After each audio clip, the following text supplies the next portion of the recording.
everyone for today's video, guys. Na-amaze lang ako kasi first time ko pong umorder sa 7-Eleven.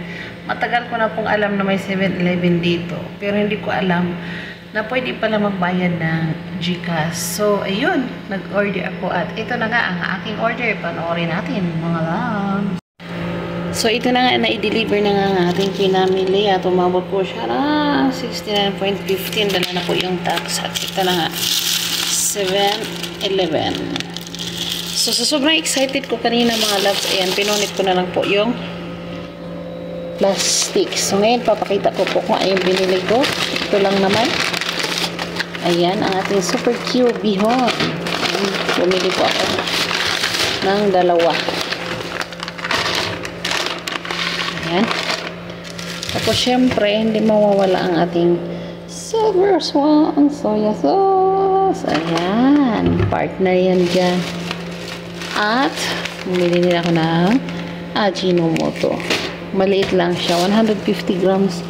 At dalawang sardinas na 555 sardines. Ayan, dalawa.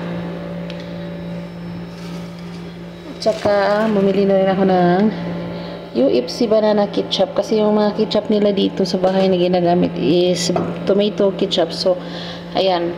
Bumili ako ng banana ketchup kasi na-miss ko na yun. At syempre, ang pinakamahal sa lahat, ang ating Barrio Fiesta. Ito yung ang pinakamahal sa lahat, ang Barrio Fiesta. Bagoong, ayan, yung bagoong na ginisang bagoong na. Pero, di ba nang mahal kasi nagkikrave. Ayan, na-miss ko talaga ito. So, hindi naman ito maubos isang kainan. So, ayan mga loves. At meron pa pala akong 2 pirasong tawas na binili ko. Kinuha ko na. Ayan. So, ito po yung ating binili sa 7-Eleven. Ang ating pinagbayad is ang ating GCash, no? So, that's all for now. Thank you so much for watching. Kasi magluluto po ako ng ating bihon. Ang ating the original. Ayan. So, that's all for now, mga loves. Thank you so much for watching. God bless and bye-bye.